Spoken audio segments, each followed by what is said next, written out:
तो चलिए हम लोग 24 नंबर के सवाल में देखते हैं। ये भी क्वेश्चन बैंक का जो 2013 में पूछा गया सवाल है वही है। कहता है कि एक थैले में एक लाल गेंद, एक नीली गेंद और एक पीली गेंद है तथा सभी गेंद एक ही साइज का, मतलब एक ही आकार का है, एक ही आकार मतलब एक ही साइज की है। चुनमुच बिना थैले में देखे, यानी कि बिना झांके थैले में एक गेंद को यादृच्छिक निकालती है तो उसकी क्या प्रायिकता होगी कि वह पीली गेंद होगी। कहता है कि एक थैला है, उस थैला में एक थैला मान के चलिए, यहाँ पर एक थैला क्या है, इस थैला में गेंद है, नीली गेंद है, पीली गेंद है, 3 प्रकार की गेंद है, एक एक गेंद है। तीनों गेंद की साइज बिल्कुल सेम है, एक जरा सा भी अंतर नहीं कि उसको छूने से पता नहीं चल सकता है कौन लाल है कौन पीली है, सिर्फ कलर में अंतर है। तो वही कह रहा है कि गेंद है जो वो क्या है, बिल्कुल सेम है, अलग अलग नहीं है, सिर्फ कलर में अलग अलग है। तो उसको छू करके हम नहीं बोल सकते कि किस आकार का है, उसको छूने से नहीं पता चलता, लेकिन साइज में बिल्कुल क्या है, एक ही समान है। तो वही बात कहता है कि एक थैली में ऐसा गेंद रखा गया है और इस थैली में जो गेंद है उस गेंद को एक चुनमुच नाम का एक कोई व्यक्ति है, उस व्यक्ति ने उस थैली में हाथ दिया और उस गेंद को निकाल लिया। तो वो गेंद जो निकाला तो वही पूछ रहा है कि इसकी क्या प्रायिकता होगी, वो पीली गेंद होगी। तो इस तरह के सवाल हम लोग को सबसे पहले कि थैली में क्या क्या दिया हुआ दिया है, तो वो क्या दिया हुआ सवाल में कि दिया है कि थैले में, यानी कि थैला में लाल गेंद की संख्या, तो लाल गेंद की संख्या कितनी, 1। उसके बाद नीली गेंद की संख्या, थैले में नीली गेंद की संख्या 1। उसके बाद पीली गेंद की संख्या, पीली गेंद की भी संख्या कितनी, 1, यानी कि तीनों गेंद है जिसकी संख्या 1-1 है, लाल भी 1, पीली भी 1 और नीली भी 1। तो उस सभी साइज में क्या है, एक ही समान है। और कहता है कि उसमें एक व्यक्ति है जो उस गेंद को चुनमुच जो है वो व्यक्ति उस थैले में से एक गेंद को निकालता है। तो पूछ रहा है कि उसमें उस जो गेंद निकला है उसके द्वारा उसकी क्या प्रायिकता है कि वो गेंद पीली होगी। तो सबसे पहले थैले में लाल गेंद की संख्या 1, थैले में नीली गेंद की संख्या 1, थैले में पीली गेंद की संख्या 1, ये सब हमको दिया हुआ है सवाल में। उसके बाद थैले में कुल गेंदों की संख्या, तो टोटल गेंद थैला में कितना है, तो देखिए इस गेंद को, लाल गेंद को, पीली गेंद को और नीली गेंद को और पीली गेंद को, तीनों गेंद को आपस में जोड़ देंगे तो थैला में टोटल गेंद निकल जाएगा। तो देखिए 1 जोड़ 1 बराबर में 3, यानी कि कुल, यानी कि थैले में कुल गेंदों की संख्या कितनी, 3। तो यानी कि थैले में जो कुल गेंद की संख्या वो कितनी है, 3 है। आगे चलते हैं हम लोग। देखिए तो अब जो कर रहा है, अब क्या कर रहा है कि अब यहाँ पर लिखे हैं पीली गेंद होने की प्रायिकता, इसकी क्या प्रायिकता होगी, वो पीली गेंद होगी। देखिए तो पीली गेंद की संख्या बटे कुल गेंद, यानी कि उस थैला में जो पीली गेंद है तो उसकी संख्या बटे उस थैला में कुल गेंद की संख्या। तो टोटल पीली गेंद की संख्या कितनी है थैला में, पीली गेंद की संख्या टोटल थैला में कितनी है, 1 है। उसके बाद कुल गेंद की संख्या कितनी है, 3 है, यानी कि 1/3। इसकी ये प्रायिकता गुणनखंड के द्वारा HCF और LCM ज्ञात करने के लिए। तो हम लोग देखते हैं कि अभाज्य गुणनखंड विधि द्वारा 15, 12, 21 का HCF और LCM ज्ञात कीजिए। तो हमको ये पूछा है HCF और LCM ज्ञात करने के लिए। तो उसके बाद इसमें ये पूछा है कि LCM और HCF ज्ञात करने के लिए, तो इसमें हमको ज़्यादा कुछ नहीं करना है। सबसे पहले 15 लिखिए, उसके बाद 12 लिखिए, फिर उसके बाद 21 लिखिए। तो इसका सबसे पहले रफ कॉपी में, रफ पेज में इसका गुणनखंड निकाल लेंगे 15 का। 3 से लगाए 3 और 5 आया, तो 3 और 5 लिख दिए यहाँ पर, 3 और 5 यहाँ पर लिख दिए। उसके बाद फिर हम क्या किए, 12 का लिखे, तो 12 क्या लिखे, तो 2 से लगाए 6, फिर 2 से लगाए तो 3, यानी कि 2 गुना 2 गुना 3, तो 2 गुना 2 गुना 3, ये किसका है, 12 का। उसके बाद फिर 21 का, तो 3 गुना 7 किसका आया है, 21 का। अब देखिए यहाँ पर क्या है कि 3 क्या गो है, एगो, इसलिए इस पर 1 पावर। 5 क्या गो है, इसमें 15 वाला में, तो 3 क्या गो, एगो, इसलिए इस पर 3 पावर एगो। 5 क्या गो, एगो, तो 5 पावर 1। उसके बाद देखिए 2 पर क्या, 2 क्या गो है, 12 में 2 क्या गो है, 2 गो, चलिए 2 पावर कितना, 2। 3 कितना है, एगो, तो इसमें पावर कितना दिए हैं, 1, ये पावर है ऊपर में। उसके बाद देखिए 21 में 3 कितना, 21 में 3 एगो है, इसलिए 3 पर पावर कितना दिए हैं, 1, 7 में कितना है, एगो, तो इस पावर दिए है 1। अब देखिए क्या है कि पावर लिख लिए। अब हमको खोजिए, यानी कि ये 3 चीज है, 3 अब आया है, दूसरा 5 आया है, तीसरा 7 आया है, यानी कि 3, 5, 2, 7 यही सब आया है। तो हमको क्या करना है, 3 के गुणनखंड में भी हमको 2 लाना है और 7 लाना, जो कि नहीं है इसमें नहीं है, लेकिन इसमें लाना है। तो उसे पावर 0 दे करके देखिए, तो इसमें पहले से 3 पावर 1, 5 पावर 1, लेकिन इसमें 2 है, कहीं पर नहीं है। तो इसमें हम लेकिन इस सब में है, इसमें है, तो इसीलिए हम क्या किए, इसमें हम 2 पावर कितना दे दिए हैं, 0 दे करके लिखे, कोई दिक्कत इसमें। फिर उसके बाद इसमें कितना, इसमें 7 है, इसमें 7 नहीं है, तो इसलिए हम 7 पावर कितना लेकर के 0 दे करके। उसके बाद इसमें देखिए कितना है, यहाँ पर 2 पावर 2, तो 2 पावर 2 लिख लिए, 3 पावर 1 भी लिख दी। क्या इसमें 5 है, नहीं, तो इसमें 5 है, लेकिन तो इसलिए यहाँ पर 5 पावर 0 दे करके लिखिए। 7 है, इसमें नहीं है, तो 7 पावर 0 दे करके लिखिए। उसके बाद 3 पावर यहाँ पर 1, 3 पावर 7 पावर 1, 3 पावर 1 लिख दिए हैं, 7 पावर भी 1 लिख दिए हैं, कोई दिक्कत नहीं इसमें। लेकिन 2 और 5 नहीं है, तो लिखेंगे 2 पावर 0 और 5 पावर 0, तो ये दे करके लिखेंगे। इसमें है क्या, इस सब गुणनखंड, यानी कि इस सब में जो गुणनखंड आया है वो सभी मिलाना है। जैसे इसमें 3, 5 है, 3 और 5 है, 2, 7 नहीं है, वो भी ला लिए। फिर इसमें देखो 3, यानी कि 2 और 3 है, 5, 7 नहीं, 5 और 7 इसीलिए लाते हैं। फिर उसके बाद यहाँ पर 5 है, 3 है और 7 है, 5 और 2 नहीं है, इसलिए 5 और 2 इसमें लाए। तो भले पावर 0 देकर के लेकिन लाए, इसे समझने में आसानी होगा। देखिए HCF होता है क्या है कि HCF महत्तम पावर वाला का होता है, जिस पर अधिक से अधिक पावर होगा वो HCF होगा, और जिस पर कम से कम पावर होगा वो LCM होगा। देखिए यहाँ पर क्या हुआ, तो यहाँ पर क्या होता है कि देखिए हम लोग HCF लिखते हैं, तो सबसे पहले HCF किसका 15, 12 और 21 का। तो बोलिए, तो इसमें हमको ये इसमें भी और इसमें भी खोजिए सबसे बड़ा पावर, जो सबसे बड़ा पावर है उस सबको खोजना है। तो बोलिए 3 में 3 पर पावर, इस पूरे में 3 पर पावर 1, ये है इसमें देखिए 3 पर पावर कितना 1, इसमें 3 पर पावर कितना 1, यानी कि 3 वाले को खोजे हैं, तो उसमें अधिकतम पावर कितना आया है 1। चलिए, तो उसको हम यहाँ पर लिख दिए 3 पावर 1।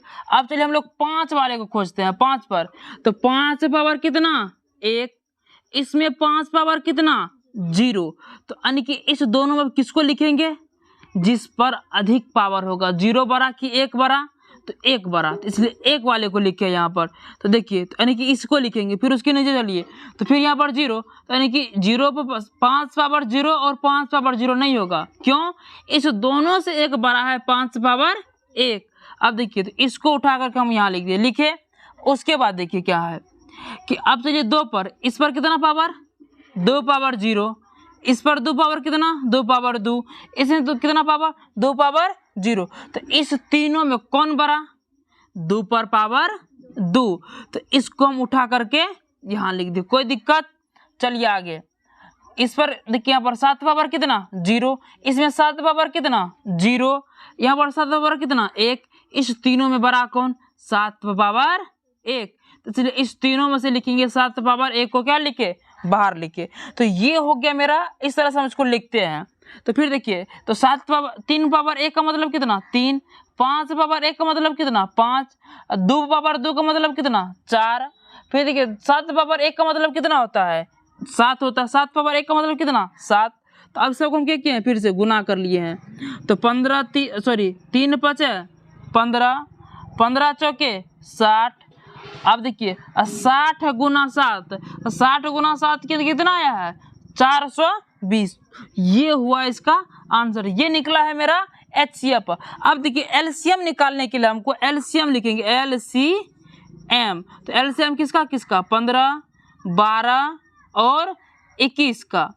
तो ये मेरा LCM है इस तीनों का। देखिए LCM में क्या है कि इसका जस्ट उल्टा होता है, इसमें अधिकतम पावर वाले को इसमें छोटे वाले पावर को देखिए, तो इसमें 3 वाले को पहले खोजिए। तो इसमें कितना 3 पावर 1 3 पावर 1 3 पावर 1, यानी कि तीनों में क्या है, तीनों में पावर समान है। इस पर भी 1 पावर, इसमें भी 1 पावर, इसमें भी 1 पावर, तीनों पर पावर क्या है, समान है। उसके बाद देखिए 5 पर पावर चलिए, यहाँ पर क्या है, तो 5 पावर 1 5 पावर 0 5 पावर 0। तो छोटा वाला को लेना है, ये बड़ा है, ये छोटा है और ये छोटा, नहीं कि ये दोनों समान है और लेकिन ये बड़ा है, इस दोनों से ये बड़ा है, तो हमको ये नहीं लेना है। इस दोनों में से कोनो एक को लिखेंगे, कोई दिक्कत नहीं है। तो हम यहाँ पर लिखेंगे 5 पावर 0। अब देखिए यहाँ पर क्या है, फिर हम 2 वाले पर चलते हैं। तो यहाँ पर 2 पावर 0, यहाँ पर 2 पावर 2, यहाँ पर 2 पावर 0, तो यहाँ पर 2 पावर 0 और 2 पावर 0 दोनों समान है, एक के है, और लेकिन यहाँ 2 पावर 0 2 जो है ये क्या है, बड़ा है। तो हमको ये नहीं लिखना, हमको ये इस दोनों में से कोनो एक को लिख देंगे। तो 2 पावर 0। अब देखिए यहाँ पर क्या है कि 7 पावर 0 7 पावर 0, इसमें भी 7 पावर 0, इसमें भी, यहाँ पर लेकिन 7 पावर कितना है, 1 है। लेकिन हमको 7 पावर अधिकतम वाले को नहीं लिखना है, एलसीएम में सबसे छोटे वाले को लिखना है। तो 7 पावर 1 7 पावर 0 7 पावर 0, कौन छोटा दोनों में, 7 पावर 0। तो हमको 7 पावर 0 वाले को लिखना है। तो इसी तरह से हम इसका एलसीएम निकालते हैं। तो देखिए यहाँ पर, तो इसका मतलब कितना होता है, तो 3 पावर 1 का मतलब कितना, 3, 5 पावर 0 का मतलब कितना, 1, 5 पावर 0 का मतलब 1। मतलब हम लोग सीखे किसी भी संख्या पर यदि पावर 0 रहता है तो उसका वैल्यू कितना, 1। 2 पावर 0 इसका वैल्यू कितना, 1। 7 पावर 0 तो उसका वैल्यू कितना, 1। अब चलिए इस तीनों को गुना कर दीजिए, 3 गुना 1 3, 3 गुना 1 3, 3 गुना 1 3, कितना, 3। तो ये हुआ मेरा एलसीएम, ये था मेरा एचसीएफ। तो एचसीएफ बहुत बड़ा निकलता है, एलसीएम उसकी अपेक्षा छोटा निकलता है। तब तक के लिए 26 नंबर के सवाल में क्वेश्चन बैंक का जो 26 नंबर है वो क्या कह रहा है कि 140 को अभाज्य गुणनखंड के रूप में लिखे या व्यक्त कीजिए। तो सबसे पहले हमको क्या करना है कि 140 का किसी रफ पेज में, 140 का किसी रफ पेज में इस तरह से 2 से लगाएंगे 70, फिर 2 से लगाएंगे 35, फिर 5 से लगाएंगे तो 7, इस तरह से हमको रफ पेज में इसको लिख लेना है, बना लेना है।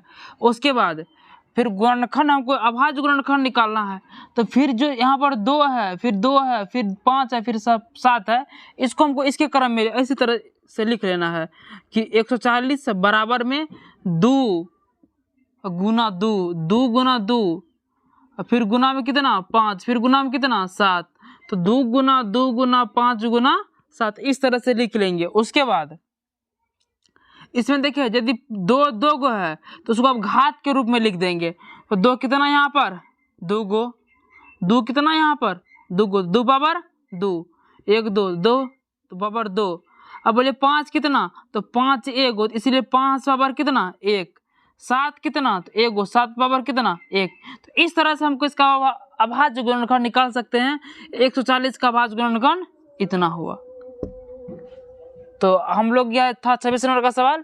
फिर हम चलते हैं सवाल नंबर 27 पर आ रहे हैं। तो 27 में क्या कहता है कि यदि बिंदु ए बी सी और डी एक समांतर चतुर्भुज के शीर्ष इस क्रम में हो तो P का मान ज्ञात करें। तो हमको सबका निर्देशांक दिया हुआ है, आपको दिखाई पड़ता होगा, A का निर्देशांक, B का निर्देशांक और C का निर्देशांक और D का निर्देशांक हमको दिया हुआ है।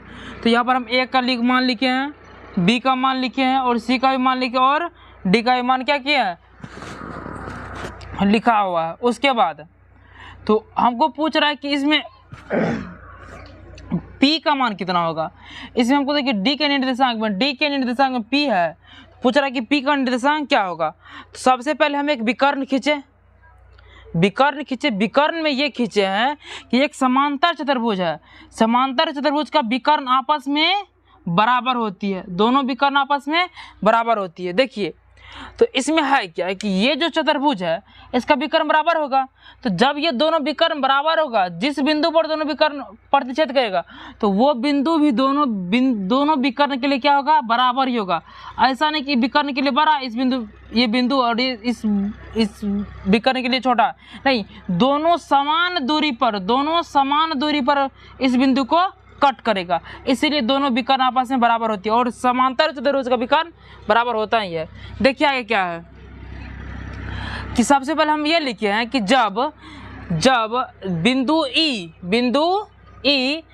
बिंदु ए और सी का मध्य बिंदु हो, बिंदु ए और बिंदु सी का क्या हो, ये मध्य बिंदु हो, एकदम बीचों बीच मध्य में है, तो अब यानी कि तब उस ई का निर्देशांक क्या होगा। देखिए जब ये ई जो है ए और सी का दोनों के मध्य में स्थित है तब उसका निर्देशांक क्या होगा, तो लिखिए यहाँ पर, तो ई का निर्देशांक यानी कि ई का निर्देशांक, तो हम लोग जानते हैं किसी भी बिंदु के मध्य बिंदु का निर्देशांक, किसी के मध्य बिंदु का निर्देशांक होता है, निर्देशांक मध्य बिंदु का निर्देशांक x1 बटे x2 बटे 2, x के लिए है ये x के लिए, और y के लिए होता है y1 बटे y2 बटे 2, ये y के लिए, ये x के लिए, तो वही लिखे हम यहाँ पर। देखिए तो ये x का है, ये y का है। देखिए यहाँ पर तो इस बिंदु में x कहाँ पर है, x1 और y1, सॉरी x1 यहाँ पर है, y1 यहाँ पर, x2 यहाँ पर, y2 यहाँ पर। तो सबसे पहले हमको x1 और y1 सॉरी x1 और x2 लिख रहा है, तो x1 का मान 6, फिर x2 का मान 9, ये लिखिए। तो उसके बाद देखिए y1 का मान 1 लिखिए, y2 का मान 4, तो अनिक जब इस दोनों बटे में 2, तो बटे फॉर्मूला से 2 है तो बटे में 2 लिखिए। देखिए आगे क्या है कि इस दोनों को जब जोड़े तो कितना हो गया 15 बटे 2, इसको जोड़े तो कितना हो गया ये 5 बटे 2। तो चलिए हमको यहाँ तक निकाल ले, इसको अभी यहीं तक रहने दीजिए। फिर आगे देखिए क्या है कि जब ई बिंदु बी और डी का मध्य बिंदु हो, तो हो सकता है कि बिंदु ई जो है ये बी और डी का ये मध्य बिंदु होगा, तब क्या होगा, तो वही लिखे है कि ई का निर्देशांक, सेम वही बात की है, x1 मध्य बिंदु का निर्देशांक x1 plus y1 sorry x1 plus x2 बटे 2, उसके बाद y के लिए y1 प्लस y2 बटे 2, ये है y का निर्देशांक, ये x का निर्देशांक, ये y का निर्देशांक। देखिए यहाँ पर क्या है, तो x का निर्देशांक कितना, x का निर्देशांक, तो x का निर्देशांक x1 का किस बिंदु के लिए, b और d में, x1 तो 8, अब बोलिए x2 कितने, यहाँ पर कितना p, तो p लिखिए। उसके बाद देखिए तो यानी कि 8 प्लस p बटा 2 x के लिए। अब y के लिए चलिए देखिए क्या कर रहा है कि y यानी कि y1, तो y1 बटा बराबर में क्या आ गया 2 आ गया, फिर उसके बाद क्या y2, तो y2 का वैल्यू कितना है यहाँ पर y2, तो y2 मतलब 3, तो 3, तो जब इस दोनों को तो नहीं जुटेगा, इसी रूप में रहेगा, तो 8 प्लस p बटे 2, तो 8 प्लस p बटे 2 लिख दिए। जब इस दोनों को जोड़े तो कितना आया है 5 बटे 2। देखिए यहाँ पर हमको क्या आया है 15 बटे 2, ये x का मान होगा, और 5 बटे 2 y का मान होगा। तो एक ही बिंदु का निर्देशांक अलग अलग नहीं होगा, एक ही बिंदु का निर्देशांक एक ही होगा। तो देखिए यहाँ पर तो जब बिंदु ए और सी के लिए बात कर रहे तब ई का निर्देशांक क्या आया 15 बटे 2, x बराबर y बराबर 5 बटे 2। अब यहाँ पर देखिए जब हम लोग बी और डी की बात कर रहे थे उस बिंदु में ई का निर्देशांक क्या आया x बराबर आया है कि 8 प्लस p बटा 2, और y बराबर क्या आया है 5 बटे 2। कहने का मतलब है कि y दोनों कंडीशन में, दोनों स्थिति में क्या है बराबर है, दोनों कंडीशन में क्या है बराबर है। तो हम लोग को जब वो बराबर है तो x का मान भी क्या होगा बराबर होगा, इसीलिए 15। अब लिखिए अब इस x का मान और इसके x का मान ये दोनों आपस में क्या होगा बराबर होगा। 15 बटे 2 बराबर में 8 प्लस p बटे 2, ये दोनों आपस में क्या होगा बराबर होगा। देखिए बराबर में नीचे नीचे और ऊपर ऊपर कटता है, तो नीचे नीचे काट दिए तो ऊपर कितना बचा 15, इधर कितना बचा 8 प्लस p। तो देखिए इधर प्लस में 8, इधर आएगा तो माइनस में, यानी कि 15 माइनस 8 बराबर में p। देखिए p बराबर क्या हो गया तो 7। ये था मेरा इस सवाल का 27 नंबर के सवाल का आंसर, यानी कि p का मान कितना निकला हमको 7। जो हमको बोल रहा था निकालने के लिए p का मान ज्ञात करे, तो हमने निकाल लिया है। तब तक के लिए